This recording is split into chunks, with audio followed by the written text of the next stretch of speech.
2 చోట్ల ఓడిపోయింటే నా మీద ఏ నమ్మకం పెట్టుకొచ్చాడు? ఎందుకు నేను తెలంగాణ యువతను నమ్ముతానంటే వాళ్ళకున్న లోపలున్న భావం ఎంత బలమైందంటే మొత్తం ప్రభుత్వానికి అదిపించింది ఒక్క కుర్రోడి భావం. దానికి నేను ప్లాట్ఫామ్ అయ్యాను అంతే. దానికి ప్లాట్ఫామ్ అయ్యా. వచ్చి కుర్రోడు రోడ్డు మీద కూర్చొని జనసేన ఆఫీస్ ముందు కూర్చుంటే వెళ్ళి మాట్లాడా. ఏం బాబు ఏం కావాలన్నా అంటే నీకు కూర్చోబెట్టి అన్నా మాకు యురేనియం మైనింగ్ జరుగుతుందన్నా మా శ్రీశైలంలో చెంచుపెంటల్లో, నువ్వు మాట్లాడన్నా అంటే నేను మొత్తం తీసుకొస్తే ఒక్క మాట మాట్లాడితే ఆ రోజున వి హనుమంతరావు గారు, ఇప్పుడు కాంగ్రెస్ నాయకులు వి హనుమంతరావు గారు మేము కూర్చొని మాట్లాడితే అఖిలపక్షం ఆ రోజు పిలిచాం. ఏ బలం ఉందని జనసేనకి ఆ రోజున ఓట్లు వస్తాయన్నా మేము చేసింది తెలంగాణ మీద ప్రేమ, తెలంగాణ మీద ఇష్టం, తెలంగాణ మీద మమకారం.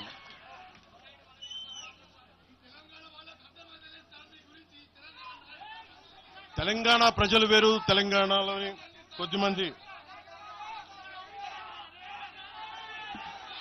నేను కేసీఆర్ గారు భారత రాష్ట్ర సమితి పెట్టి ఆంధ్రాలో పార్టీ పెట్టినప్పుడు స్వాగతించిన వాడిని నేను. ఒక పార్టీ ఎక్కడైనా పెట్టుకోవచ్చు. కేసీఆర్ గారికి మనస్ఫూర్తిగా ఆ రోజున తెలంగాణ మనకి గుంటూరులో బీఆర్ఎస్ పార్టీ కార్యాలయం పెడితే, అంతకుముందు జనసేనలో పనిచేసిన నాయకులను ఆయన ప్రెసిడెంట్గా పెడితే మనస్ఫూర్తిగా స్వాగతించాం. అలాగా అందరూ కూడా పంజాబ్ వెళ్ళొచ్చు, మహారాష్ట్ర పోవచ్చు, జనసేన మటుకు తెలంగాణలో అడుగు పెట్టకూడదంటే మేము ఏం కోరుకున్నాం? జనసేనలో మేము తెలంగాణలో ఏం కోరుకుంటాం? పవన్ కళ్యాణ్ ముఖ్యమంత్రి అవుతాడు ఇక్కడ? ఆంధ్రాలోనే దిక్కు లేదు, పవన్ కళ్యాణ్ ఇక్కడే ముఖ్యమంత్రి అవుతాడు.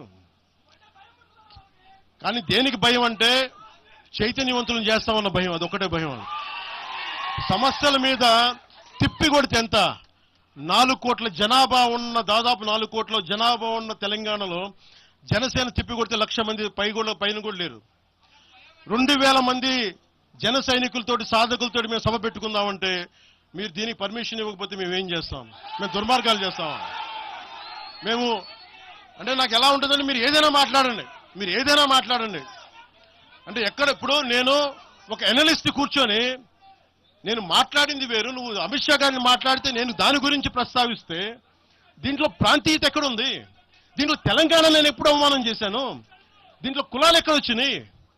మీరు తీసుకొచ్చి మీరు తిడతా ఉంటే అంటే నాకు ఒక హక్కు కూడా లేదా? మీ ఇష్టానికి మీరు మాట్లాడితే మేము కనీసం నొచ్చుకునే అభిప్రాయం కూడా మేము చెప్పకూడదా? బాధ కూడా పడకూడదా?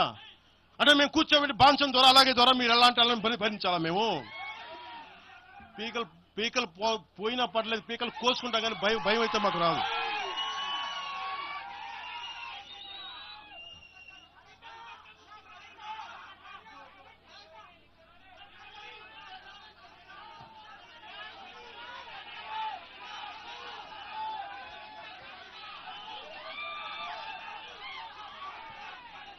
నేను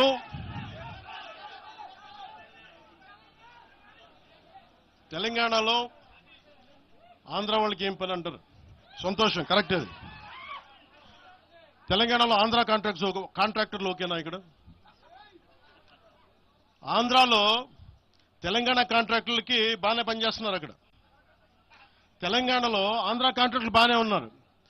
ఎవరన్నా మీరు బేవకూఫులు చేస్తా ఉన్నారు? మీరు ఎవరిని బేవకూఫులు చేస్తారు? మీరు ప్రజలనేమో మీరు మభ్యపెట్టి, యువత మీరు ప్రజానికం, మీరు తెలంగాణ ప్రజలు ఇది గుర్తించాలి. ఇది వీళ్ళు బాగానే ఉన్నారు, వీళ్ళ అధికారాలు బాగానే ఉన్నాయి, వీళ్ళు బిజినెస్లు బాగానే ఉన్నాయి, వీళ్ళ కాంట్రాక్టులు బాగానే ఉన్నాయి.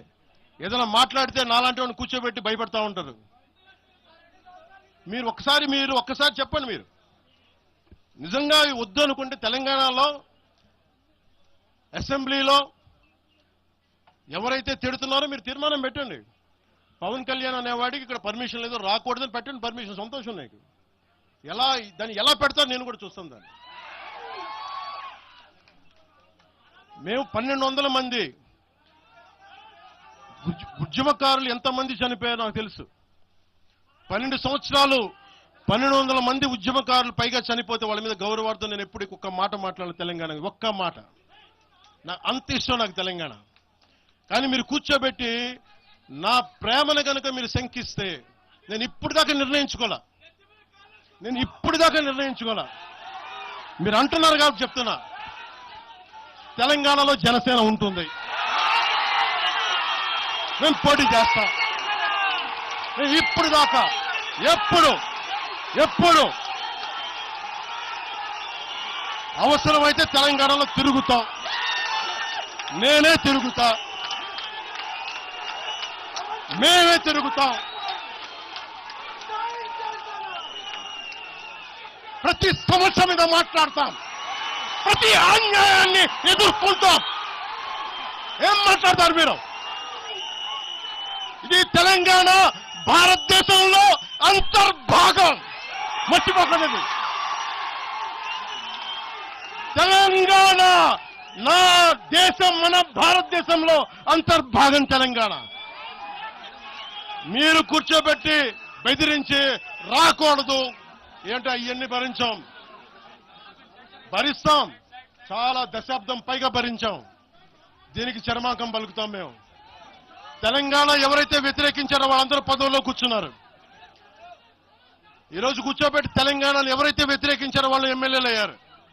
ఒక్క మాట మాట్లాడలా, కిక్కును మనకుండా కూర్చున్న 12